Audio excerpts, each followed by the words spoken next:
Hello अस्सलाम वालेकुम। मैं सबसे पहले तो ये पहन लेता हूँ क्योंकि अब वक्त आ गया है कि पाकिस्तान चूँकि हार गया है तो पाकिस्तानी टीम जो है वो टोपियाँ पहन लेगी और टोपियाँ पहनकर जो है वो हमें टोपियाँ पहनाने आ जाएंगे कि उन्होंने ये सब क्यों किया है जो आज पाकिस्तान को देखना पड़ा।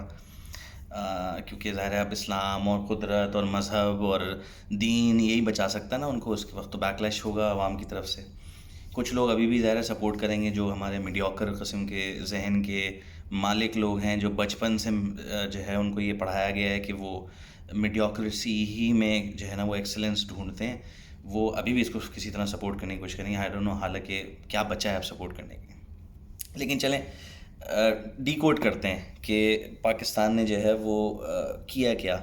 बेसिकली पाकिस्तान ने आज कुछ नहीं किया है। आज से अगर आप 2 साल पहले चले जाएं जब इस टीम का आपने शेप बिगाड़ा था, तो मैं क्विकली अगर उसका रिव्यू दे दूं।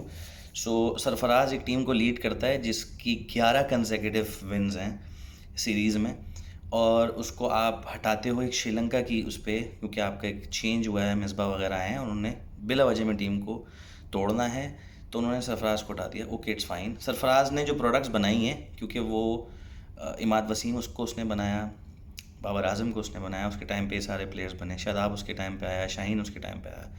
सो जो क्रेडिट लेते हैं मिसबा साहब, उन्होंने कुछ नहीं बनाया पाकिस्तान में। बेसिकली सरफराज ने अपनी 3 साल की टेन्योर में टीम को खड़ा किया था T20 में। हम अभी वनडे की और टेस्ट की बात नहीं कर रहे, सिर्फ T20 पे फोकस करते हैं। आपने उसको सैक कर दिया। आपने जब उसको सैक कर दिया उसके बाद आपने आपने मतलब का बंदा लगाया, जो कि इंतहाई एक मीडियोकर कैप्टन आपने लगा दिया, बाबर आजम, जो कि नंबर 1 बैट्समैन था हमेशा से।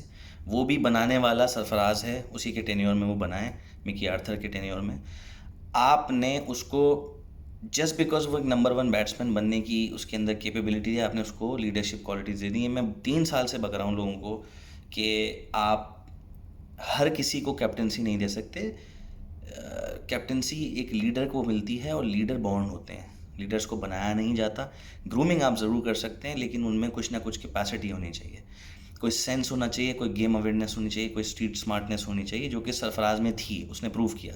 लेकिन खैर उस हम फड्डे में नहीं जाते, उसको हटा दिया आपने, जो भी कुछ किया आपने। आप पिछले 2 साल से कर क्या रहे हैं? सेमीफाइनल आपने वर्ल्ड कप में हारा, ऑल्दो आप 4 मैचेस जीते थे, क्योंकि दुबई आपको सपोर्ट करती है क्रिकेट, वहाँ की पिचेस। आप वहाँ 4 मैचेस जीतने के बाद आप फाइनल हारे कैसे थे? आपने डिकोड नहीं किया। आपने ये सोचा कि यार ठीक है, हम हार गए तो क्या हुआ, जस्ट अनदर गेम, हम हार गए, बाहर हो गए, बहुत अच्छी क्रिकेट खेली।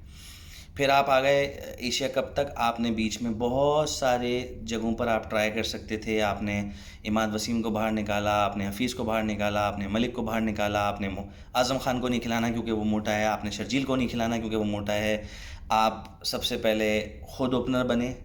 आपने फ़खर जमान की क्रिकेट ख़राब की, उसको वन डाउन लेकर आया आपने, क्योंकि रिजवान को, अपने जो डॉन ब्रेडमैन है हमारे number 1 player of the world, उनको आपको ऊपर लाना था और उनको आपको सेटल करना था, जो कि वो ठीक है, हो गए सेटल दोनों।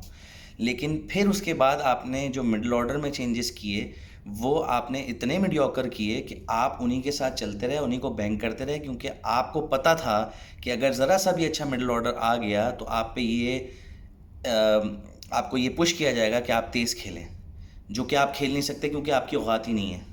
आपकी बेसिकली औकात ही नहीं है। रिजवान साहब ऑफ की 7वें स्टंप से जाकर लेग पर खेलते हैं। ये बात पहले वर्ल्ड कप में तो समझ में आ गई लोगों को, लोगों ने रन खा लिए, लेकिन वो हर दफ़ा नहीं होगा। और रही बात, कोई कुछ लोग ये कहने आ जाएंगे कि रिजवान साहब 70 के एवरेज से रन बनाते हैं और 80 के एवरेज से रन बनाते हैं। भाई मेरे 40 बॉलों पे नॉर्मल टीमों के साथ खेलकर पावर प्ले में कोई भी शख्स 50 रन बना लेगा। आप किसी को मौका दे दें। आपने तो उठा के शर्जील जैसे को बाहर किया हुआ है, इतने एक्सप्लोसिव बैट्समैन को।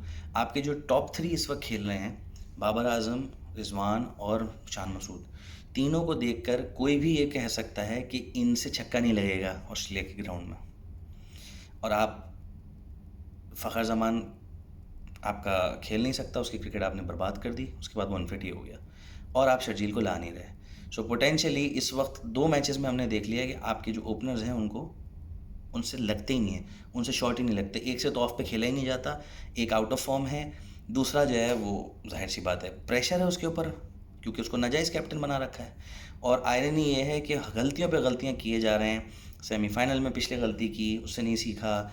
एशिया कप में डेड रबर मैच में श्रीलंका के खिलाफ गलती की, उससे नहीं सीखा।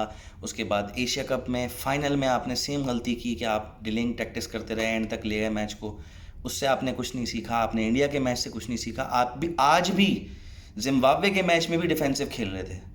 131 रन आप बनाने आए, आप नाजायज़ डॉट कर रहे हैं डिलीवरीज, आप कोई आपका इंटेंट नहीं है कि आप क्यों रोक रहे हैं। 6-6 8-8 डॉट डिलीवरीज आप क्यों कर रहे हैं? कोई ऐसी खौफनाक बॉलिंग नहीं हो रही थी, और कोई ऐसी आउट ऑफ, आप नंबर 1 नंबर 2 बैट्समैन रहे हैं यार।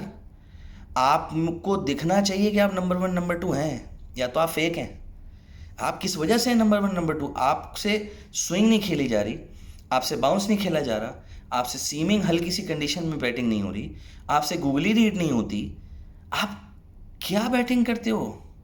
और आप नंबर 1 नंबर 2 हो, नो डाउट हो, लेकिन आप क्यों हो, मैं उसकी वजह बता रहा हूँ आपको।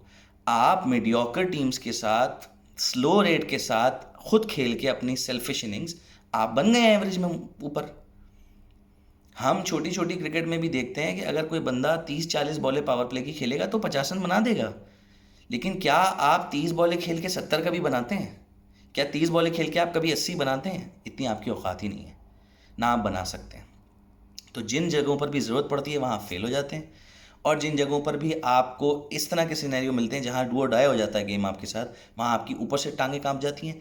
और चूंकि आपने मिडिल ऑर्डर अपनी मर्जी से इतना मीडियोकर रखा हुआ है जिसको आप चेंज करने को तैयार ही नहीं है, मलिक आपको लेके ही नहीं जाना, आपको कुछ नहीं करना, आपने इसी से जाना है, जबकि सबको पता था कि ये चले तो चांद तक, नहीं तो शाम तक। आपको नवाज़ और शादाब को मिडिल ऑर्डर बनाना पड़ गया just because you want to safeguard your assets of Nawaz and Asif, sorry not Nawaz and Asif, Khushdil और आसिफ की, कि आपको उनके चक्कर में शादाब खान और मोहम्मद नवाज़ को बैटिंग करानी पड़ रही है। ये हाल है पाकिस्तान की टीम का। और उसके बाद आकर प्रेस कॉन्फ्रेंस में हम अपनी गलतियों से सीख रहे हैं, हम अपनी इस चीज़ से सीख रहे हैं, हम अपनी उस चीज़ से सीख रहे हैं, यही करते रहते हैं। So this is my first video. अभी और भी आगे बात करेंगे, लेकिन ये है कि अभी तक ये इनिशियल मेरा रिव्यू था इस मैच का। Hope you like it.